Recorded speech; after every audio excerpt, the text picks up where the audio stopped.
कि तूने जो इतराज किया है, मालिया खोलिया का मरीज है और जनाब ये डॉक्टरों से प्रूफ लेकर आए मेरे पास है, मैं तो चलो डॉक्टरों से प्रूफ लेकर आऊंगा, तू भी कोई प्रूफ पेश करना। मैं दिमागी प्रूफ पेश करता हूं और तू अपनी गांड का प्रूफ पेश कर दे। भाई मेरे दिमाग पर एतबार नहीं, तेरी गांड पर एतबार नहीं। गेंडा जो है उठाओ फिका की किताबें, गेंडा फिर भी हलाल जानवर है, और जिस जानवर के साथ वती हो जाए ना गैर शरई तौर पर, वो खाने के काबिल नहीं रहता। तू ऐसा जानवर है कि सारी जिंदगी तेरे तुझको चुदवाते गुजर गई। अब जे उठा फिका की किताबें, उठा हनाफ की किताबें उठा, बड़ा तू हनफी बना फिरता है। जिस जानवर के साथ वती हो जाए उसको तो गोश्त करा। बिस्मिल्लाह व मुहम्दिल्लाह व मुसल्लिया।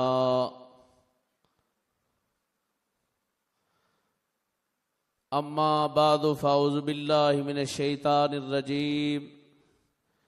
बिस्मिल्लाहिर रहमानिर रहीम। क़ाल अल्लाहु तबारक व तआला फ़िल फ़ुरक़ानिल मजीद वलूतन इज़ क़ाल लिक़ौमिही अतअतूनल फ़ाहिशता मा सबक़कुम बिहा मिन अहदिम मिनल आलमीन। सदक़ल्लाहुल अज़ीम व सदक़ रसूलुहुन नबियुल करीम।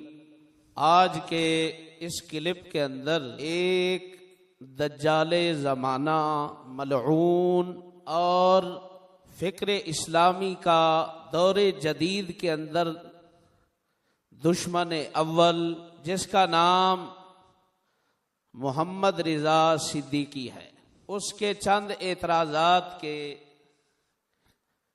जवाब देना मकसूद है। अगरचे उसके एतराज़ात वो जाहले महज़ पर मबनी हैं, लेकिन क्योंकि अहले इल्म और अहले ईमान का फरीज़ा है कि इस तरह के जुहला का जवाब दें ताकि लोगों में ये तासुर न पैदा हो जाए कि इस वक्त इस जाहिल का जवाब देने वाला अहले इल्म और अहले ईमान में से कोई नहीं है। लिहाजा जवाब देने से ये लोग आजिज आ चुके हैं और ये जुहला अपने जहल में सादिक हैं, सच्चे हैं। तो मैं इसी फरीज़ा को अदा करते हुए उसके एतराज़ों के जवाबात देना चाहता हूं। उसका एक क्लिप मौसूल हुआ है। उसके क्लिप से पहले मैंने एक क्लिप लगाया था जिसके अंदर मैंने उसके खबाइस रज़ाइल को बयान किया था। उसने उस पर तबसरा किया है और तबसरा के दौरान उसने अपनी जहालतें बिखेरी हैं और उन जहालतों का आसान तरीके से जवाब देना मैं लाज़मी समझता हूं। सबसे पहली बात यह है कि उस क्लिप के अंदर उसने कहा है कि अरसे दराज से मैं मुनाजरा का चैलेंज कर रहा हूं हुजूर सैयदी इमामुल गैरत को, लेकिन उनकी तरफ से कुछ जवाबी कार्रवाई नहीं हो रही, चैलेंज को कबूल नहीं किया जा रहा। तो इसका जवाब यह है कि सबसे पहली बात यह है कि पहले तो तू अपना आलिम होना साबित कर। नजरियात, मकासद और आमाल के लिहाज से नहीं, बल्कि मसाइल के लिहाज से, मसाइल दानी के लिहाज से तू अपना आलिम होना पहले साबित करेगा, फिर जाकर तू मुनाजरा का चैलेंज का मुस्तहिक है। मुनाजरे का चैलेंज फिर करे। पहले अपना आलिम होना साबित कर, उसके बाद फिर मुनाजरे का चैलेंज कर, फिर ताकि हम कबूल करें, ताकि हमें भी पता लगे कि हम किसी जाहिल के पास मुनाजरा के लिए नहीं जा रहे, बल्कि किसी आलिम के पास जा रहे हैं। हाल तेरा यह है कि आज तक तूने जो फतवे दिए हैं, जो भी बातें तूने की हैं, वो सरासर गलत हैं और बकवासात पर मबनी हैं। और सबसे बड़ी बात यह है कि तू वो शख्स है कि जिस बेचारे ने किसी फन की कोई किताब भी मुकम्मल नहीं पढ़ी, किसी फन की। हत्ता के 7-8 साल तो हमारे साथ रहा मस्जिद शेर रब्बानी में। हाल इसका यह होता कि पढ़ाई में ये अगर महीना मसलन बैठता था तो 2 महीना अपनी अय्याशी और बदमाशी में गुजारता था। तो ऐसे शख्स से मुनाजरा हम कैसे कर सकते हैं जो किसी फन का भी कोई मसला अला वजह तफसील सही तरह जानता ही नहीं। जो कुछ तूने सही बयान किया है वो नकल की है, वो तेरी अपनी जाती ताकीक है ही नहीं। कुछ मसाइल हैं जो उसने बयान किए हैं और वो सही हैं, लेकिन वो अला तरीक़े नकल हैं, अला तरीक़े इत्तिबा हैं, वो उसकी जाती तहकीक नहीं है। जबकि दूसरी तरफ जिनको तू चैलेंज कर रहा है वो तो वो हस्ती है कि जिनको तू उलमा मानता है वो भी उस हस्ती के इल्म के मोतरफ है। तूने अपने शागिर्दों को, कारी यार तेरा शागिर्द है, शागिर्द अव्वल तेरा कारी यार है, तूने अपने शागिर्द अव्वल को जिसके पास पढ़ने के लिए भेजा था, अशरफ सियालवी साहब के पास, वही अशरफ सियालवी मुनाजरा में आया था और उसने ये लफ्ज कहे थे कि सबको साथ लेकर चले।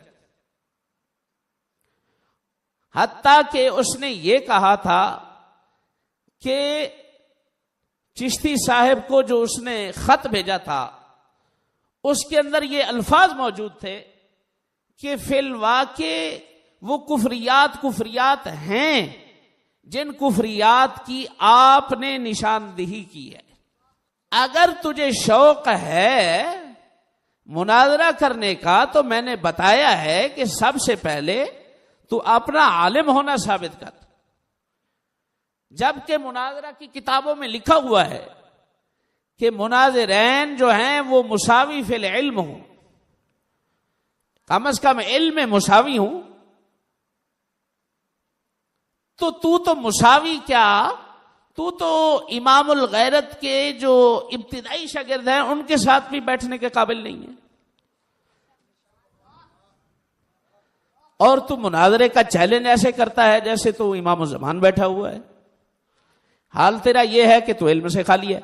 जाहिल से आलिम का कैसे मुनाजरा हो सकता है? अब तेरा चैलेंज करना यह खुद बकवास है, जबकि तू आलिम है ही नहीं। अब उस्ताद शागिर्द ये मलऊन जिनको चैलेंज कर रहा है उनसे जो इसने 3-4 मसले ठीक सीखे हैं उन्होंने सिखाए हैं और फिर उन्हीं को मुनाजरे का चैलेंज करता है। तो अभी तो तुझ में इल्म की इतनी कमी है कि हम जानते हैं कि तूने कितने गलत फतवे दिए।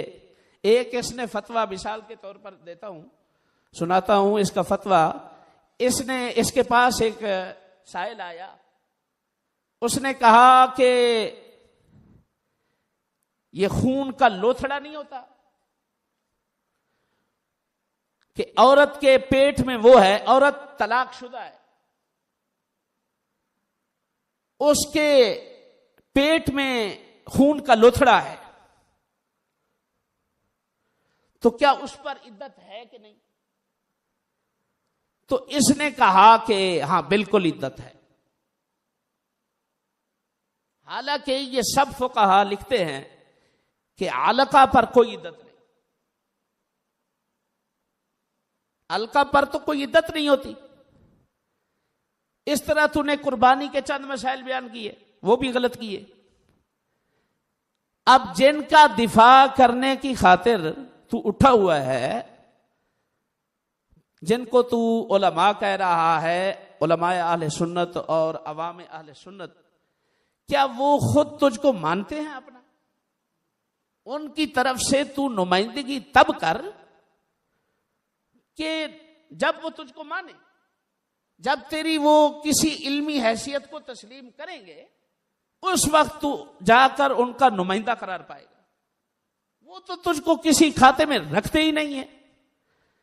हाल तेरा ये है कि जब तू लब्बैक वालों के कदमों में जा गिरा तो एक ने वो क्लिप चढ़ाया था, वो सुनकर देखे, नेट पर मौजूद है, कि ये तो सनद याफ्ता लूती है जो तुम्हारी जमात में आ रहा है, तो इससे बचकर रहना। जिनकी तरफ से तू नुमाइंदा बनकर मुनाजरा करना चाहता है, वो तो तुझको लूती, सनद याफ्ता लूती कह रहे हैं।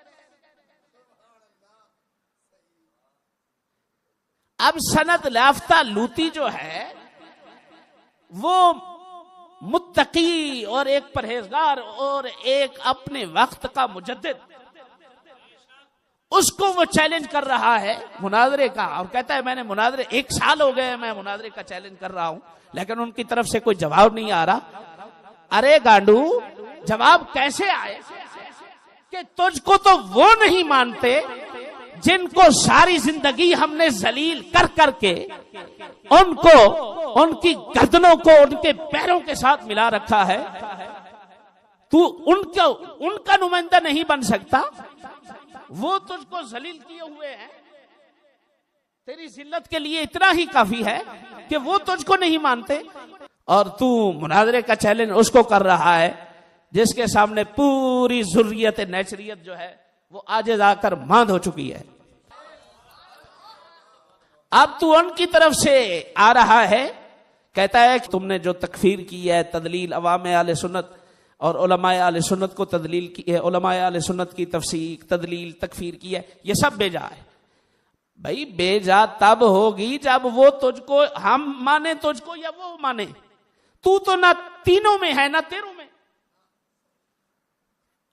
साड़ी मिसाल बनी हुई है, जन पर ही आमक नचे, ना असी तेनू मनने आते ना ओ मंदे।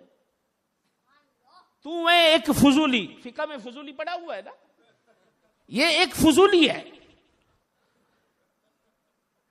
तेरे लिए तू जिनका कायदा है तू उनके साथ जा। तेरा जो मुक्तदी है वो उमर है जो तेरे साथ सोता रहा है, उसके लिए तू कायद है। बाकी जिनको तू नेचरी हम कहते हैं या हमारी फिक्र वाले हैं या हुजूर सैयदी इमामुल गायब, इनके साथ तो तेरा दूर का वास्ता भी नहीं। तेरा वास्ता है इब्ने उमर से, तेरा वास्ता है मुबशिर से। ये चंद गांडू लौंडे जो जमा किए हुए हैं तूने, तू उनके साथ मुनाजरा कर। वो क्योंकि तेरी इल्मी क़ियादत भी मानते हैं, तेरी विलायत भी मानते हैं, सब कुछ तुझको मानते हैं, तो उनके जो है ना हम पल्ला है। हमारे हम पल्ला नहीं है तू, ना हमारे हम पल्ला है और ना ही आलम कुफ्र तुझको मानता है, क्योंकि ये है मुनाफिक। और मुनाफिक जो होता है ना, वो ना कुफ्र पर राजी होता है ना इस्लाम पर, दोनों पर तोफ। तो भाई मुनाजरे का शौक है, कम से कम एक आधा फन तो होना चाहिए। कम से कम आलिम होने के लिए शर्त है कि एक फन के सारे मसाइल नहीं, कम से कम अक्सर तो आने चाहिए। अब कौन सा फन है भाई? मसलन बलागत है, मानी है, बयान है, बदी है, कोई भी फन गिनवा दे, कोई फन मुकर्रर कर दे जिसके सारे मसाइल के इल्म का तू दावा कर सके। फिर चलो हम तुझको कहें कि तू एतदाद में आ जाएगा, उलमा के शुमार में आ जाएगा। इसलिए मैं कहता हूं कि अपनी इन शरारतों से बाज आ जा, वरना तंग होगा। दूसरी बात यह है कि उसने मुझ पर एतराज किया कि ये मालिया खोलिया का मरीज है। तो भाई मालिया खोलिया का मरीज होना ये कोई एक तो शरिया है ही नहीं है, ये तो उमूर तकवीनिया में से है, और आदमी वैसे उमूर तकवीनिया में गैर इख्तियारी होता है, उसमें क्या इख्तियार। हाँ इतना जरूर है कि इस पर मदा जरूर की गई है। कुरान मजीद में है कि मोमिनों पर जब मुसीबत आती है तो वो कहते हैं कालू इन्ना लिल्लाहि व इन्ना इलैहि राजिऊन, कि हम तो अल्लाह की तरफ रुजू करने वाले हैं। लेकिन तुझको जो मरज लाहिक है ना गांड मरवाने का, ये उससे भी बड़ा मरज है। मालिया खोलिया का मरीज होना ये कम मरज है, ये ऐसा मरज है जो शरी कबात जिसमें नहीं है। लेकिन तू गांडू है, और गांडू होना सबसे बड़ा आयब है। ये एक ऐसा शरी आयब है कि कुरान ने जिसको हद से बढ़कर कहा, इसलिए ये उठा अत-तफसीरुल कबीर इमाम फखरुद्दीन राजी की। आपने फरमाया इस आयत के तहत वलूतन इज़ क़ाल लिक़ौमिही अतातूनल फ़ाहिशता मा सबक़कुम बिहा अहदुम मिनल आलमीन।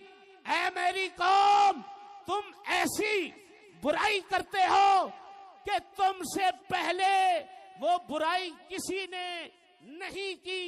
अल्लामा राजी इसकी तफसीर में लिखते हैं कि अत्तफ़ालून सय्यअतल मुतमादियत फिल कुब्र, कि तुम कुरान में ये जो कहा गया कि तुम ऐसी बुराई करते हो कि तुम में से पहले किसी ने नहीं की। पहले जो कौमें गुजरी हैं उनमें से किसी शख्स ने ये बुराई नहीं की जो तुम कर रहे हो। कौन सी बुराई? गोडू वाली।